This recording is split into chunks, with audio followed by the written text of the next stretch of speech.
नमः शिवाय. शिवलिंगाची रचना आपण पाहताच आहात. अब शिवलिंगाची रचना आप देख रहे हैं. आप देखें ये पूरा शिवलिंग है, ये पार्थिव शिवलिंग, ये नर्मदेश्वर शिवलिंग है. ये नर्मदेश्वर शिवलिंग के दिखे ये जो एक लहरी दिख रहे है, पूरा त्रिपुट जैसा जो लहरी है, जो त्रिपुट देखिए पूरा त्रिपुट जैसे. इस तरह के शिवलिंग की रचना जो है पंचायतन स्वरूप माना जाता है. पंचायत म्हणजे 5 देवता.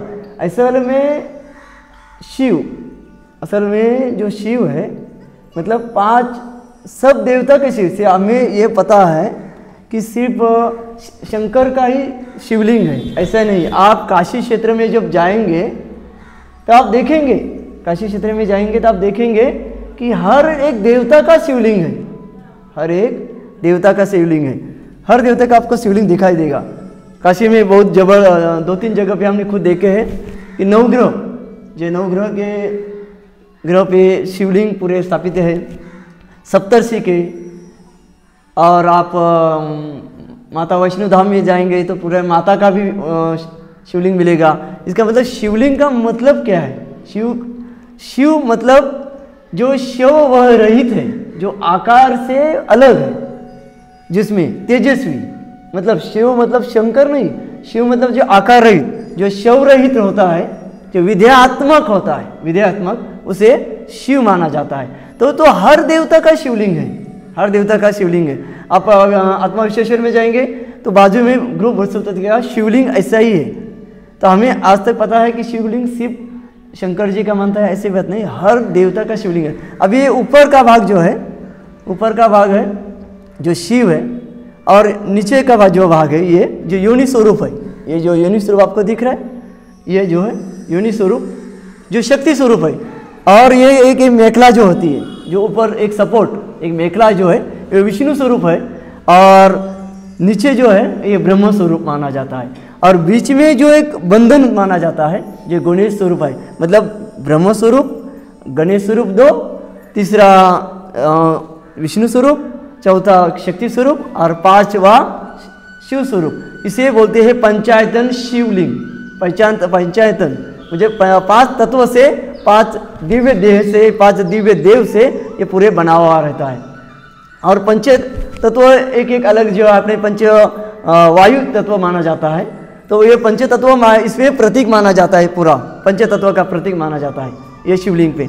इसलिए यहाँ जो रहते हैं पंच नाग स्वरूप है. जैसे आपने अपाना ऐसा, उदान ऐसा, वेना ऐसा, ये पंच वायु तत्व जो होते हैं, देवदत्त, क्रूकलोक्स, ये पंच तत्व का ये स्वरूप होते हैं. इसीलिए आप पंचनाग तराशे जाते हैं. असल में यहाँ अभी ये शिवलिंग पे देखिए, यहाँ एक शिवलिंग है, एक नाग है, दूसरा नाग है यहाँ, दूसरा नाग, तीसरा नाग है यहाँ, नाग स्वरूप आप देखिए स्वरूप में. चौथा ये है. अभी इसमें 5वां नाग नहीं, तो इसलिए हर मंदिर में इसमें क्या करते हैं, शिवलिंग पीतल का, चांदी का, सोने का जो है नाग देखते हैं, नाग रखते हैं. इसलिए ये क्या है, ये 5वां दिखते हैं. और किसी किसी देवता पे क्योंकि पंच नाग का ही फड़ा जो होता है, पंच तत्व और पंचायतन के लिए स्वरूप माना जाता है.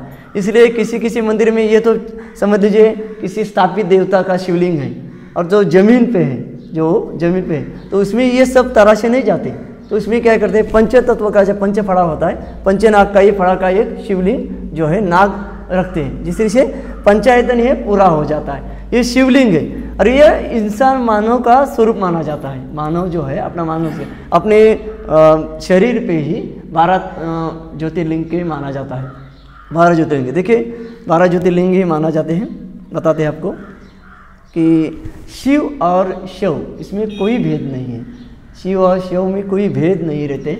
शिव तत्व और ये तत्व में कोई भेद नहीं रहता, एक ही तत्व रहता है जो अपने शरीर में है, जो आत्मा रूपी रहता है, और बाहर जो शिव तत्व रहता है उसे परमात्मा रूपी रहता है. अभी अपने शरीर की रचना आप देखेंगे, शरीर की रचना तो ये 12 ज्योतिर्लिंग की रचना होती है. एक सहस्त्र शिवलिंग अपने शरीर पे दिया जाता है.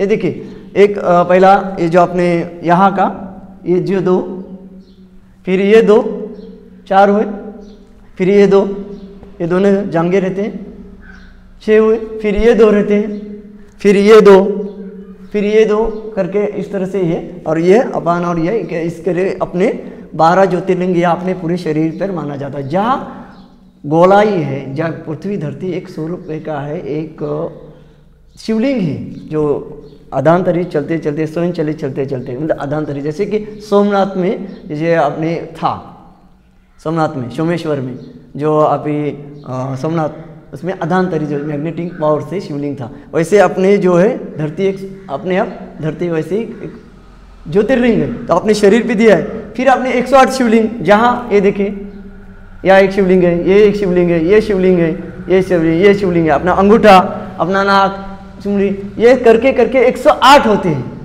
और पूरे शरीर पे आप देखेंगे तो एक सहस्त्र शिवलिंग अपने शरीर पे माना जाता है। तो शव रहितम शिवतम शुद्धदोषम ये माना जाता है कि ये 1008 का ही अपना शिवलिंग पूरा शरीर माना, जाग गया तो शिव और नहीं जाग गया तो शव ऐसा माना जाता है। तो शिव का ये प्रतीक है आध्यात्मिक दृष्टि से आप। और आज का दिन इसलिए ये करता है कि आज बहुत लोगों में शिवलिंग की करने के लिए घर भीड़ किया रहते हैं। क्यों कि आज के जो शिव वहाँ का एक जन्म जो पूरे चारों तरफ अंधकार था, एक आकार पैदा हुआ, एक आकार, कोई उसमें आकार नहीं, ये निराकार स्वरूप है, आकार नहीं। और जो आकार को पहले नाम दिया था शिव, जो है शिव माना जा गया है, जो इसीलिए उसे क्या होते हैं आदि देव भी माना जाता है। महादेव जो प्रथम, अभी महादेव इसलिए माना गया है देखिए कि हर एक के हर महादेव किस लिए बोलते हैं कि हर एक में एक महान देव है, हर एक के अंदर महादेव है। और ये देखिए 16वीं सदी में जब भी आप देखेंगे छत्रपति शिवाजी महाराज की ये घोषणा जो है हर हर महादेव की, तो बहुत प्रेरणादायी ठहरी है। देखिए उसके पहले जो गजनवी मोहम्मद ने सोमनाथ पे आक्रमण किया, सोमनाथ पे आक्रमण किया, आक्रमण करने के बाद उस समय मंदिर में करीबन 1.25 लाख लोग थे, उस समय करीबन 3.25 लाख लोग थे और गजनवी के मोहम्मद के पास सिर्फ 1.25 लाख लोग थे। अभी 3.25 लाख और कहा 1.25 लाख, तो ये फासला जो होता है। तो जब गजनवी के मोहम्मद ने उस पर आक्रमण किया मंदिर पे, तो देखा कि मूर्ति तो अधांतरी में है, मूर्ति तो अधांतरी में है। तो लोग बोल रहे क्या जैसे ये मंदिर में जाएगा ये तो आपने उनका जाएगा तो उसका नाश हो जाएगा, शिव जी उसका नाश करेंगे, शिवलिंग को तोड़ने के लिए गया था। तो सबके यही श्रद्धा थी कि शिवलिंग जैसे कि स्पर्श करेगा तो उसका भस्म करेंगे। उन्होंने मंदिर पे प्रारंभ में भीतर में प्रवेश किया, भीतर गर्भगृह में प्रवेश किया, कुछ नहीं हुआ, कुछ नहीं हुआ। फिर उसने घन के घाव करके मंदिर शिवलिंग तोड़ दिया। महादेव ने कुछ नहीं किया क्योंकि वो धर्म तोड़ना ही चाहता था। तो महादेव कुछ करते हैं, कुछ नहीं किया। असल में उनको किया तो उसको उसी समय कुछ होना चाहिए था, कुछ नहीं हुआ। इसलिए यही उनको ये हुआ कि यार महादेव तो देव भगवान है, शिव भगवान है, महादेव तो कुछ करते ही नहीं है। देखो फिर उसके बाद करीबन 3.25 लाख लोगों की कत्ल हुई, लेडीज विजीज बलात्कार हो, अपने हिंदू लोगों की कत्ल हुई। और वे करीबन छोटे से लोगों में इतने बड़ा हुक्म बचा, शिव जी रक्षण करने के लिए नहीं आए। तो शिव जी रक्षण करते नहीं करते, फिर यही समझ हुआ कि करते ही नहीं। यही इतिहास फिर 16वीं सदी में दोहराया गया छत्रपति शिवाजी महाराज के पास। उस समय शिवाजी और छत्रपति शिवाजी महाराज के पास 1 लाख सेना थी। और उस समय औरंगजेब के पास जो थी, औरंगजेब के पास क्या थी, वो 3.25 लाख की सेना थी। अभी उल्टा हुआ। तभी छत्रपति शिवाजी महाराज ने बताया कि हर हर महादेव दिव्य नाम, दिव्य ऊर्जा सूत्र मंत्र दिया। हर हर महादेव क्या कि हर एक महादेव है, हर एक। तो बस जो भी लोगों के हाथ में मिला, लकड़ी मिले, कुल्हाड़ी मिले, कोई जो भी मिले, वो लड़ने के लिए तैयार हुए।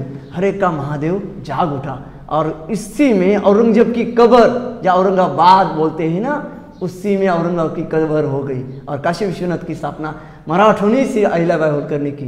तो शिवजी कुछ नहीं करते, शिवजी करते हैं। शिवजी हम करेंगे तभी करते हैं, मतलब हाथ में ही होनी चाहिए। शिवजी अपने भीतर सब में है। जाग गया तो शिव, और जो नहीं जगता वो शव माना जाता है। तो हर हर महादेव का मतलब है हर एक में भीतर शिव है, हर एक शिव है। छत्रपति शिवाजी महाराज की जय। छत्रपति शिवाजी महाराज ने जो घोषणा दी कि हर एक का अंदर शिव तत्व जाग उठा।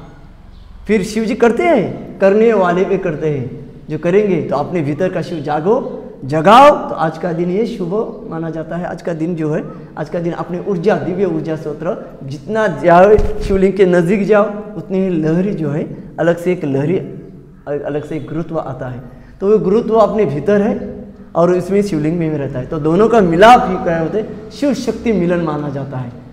अच्छा, गए दर्शन किए चले आए, शिव जी क्या है, कुछ नहीं। तो शिव को जो तत्व है अपने भीतर जो है, हृदय सम गुफा में शिव तत्व बहुत माना जाता है। योग शास्त्र में हृदय चक्र पर शिव की स्थापना है। तो शिव जो है अपने भीतर जो है, तो हर हर महादेव मतलब अपने भीतर का शिव जाग उठे।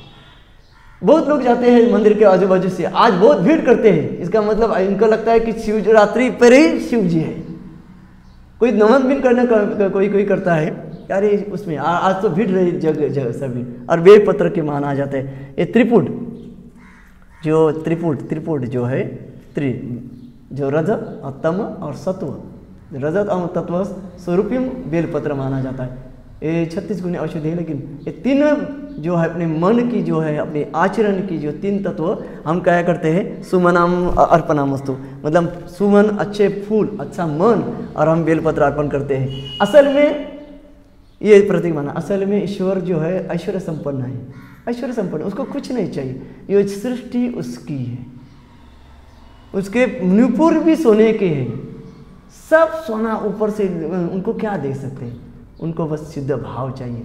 और ये सृष्टि उनकी, सब ऐश्वर्य उनका है, इसलिए उनको बोलते हैं ऐश्वर्य, ऐश्वर्यमान ईश्वर। इसलिए हर शिव इसमें बोलते हैं शिवेश्वर, पटनेश्वर, ईष्ट में मतलब जो ईश्वर सब, और जो सोमेश्वर, जो भी अलग अलग इसमें शिवलिंग का ये अलग अलग नाम दिया जाता है।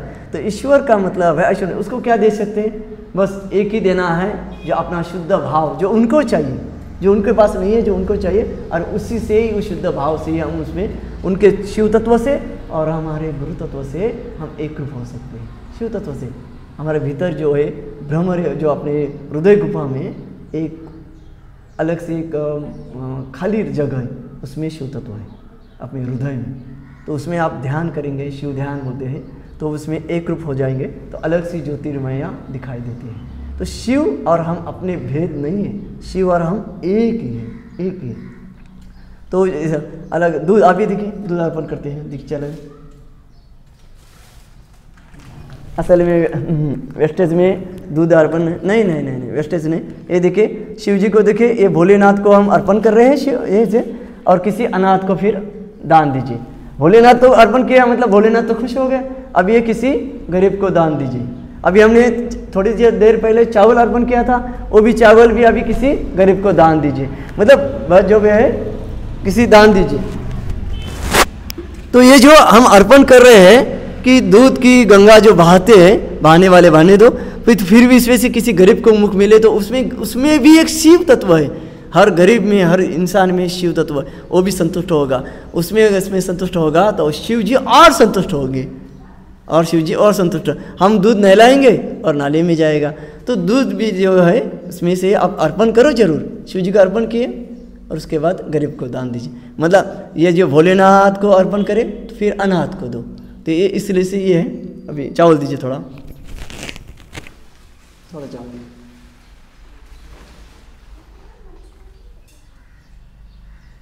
अभी हम अर्पण कर रहे हैं चावल से, देखें। फिर यहाँ से अभी निकाले जो चावल है, फिर थोड़ी देर के बाद गरीब को दान दीजिए। मतलब जो अर्पण भी होता है, ये दोनों भी होता है। सर, आपका महोत्सव आज का जो दिन है, जिस महाशिवरात्रि का, तो शिव और हमारा तत्व एक रूप होने के लिए, और एक रूप होने के लिए, शिव तत्व का एक रूप होने के लिए आज का दिन है। तो हम इसी में आज के दिन ज़्यादातर ज़्यादा आप शिव ध्यान करें और अपने भीतर का शिव तत्व जो है जागृत करें। यही शिव की कामना है और यही शिव की असल में पूजा है। चलो, नमः शिवाय, नमः शिवाय। वीरभद्र महाराज भगवान की हर हर महादेव।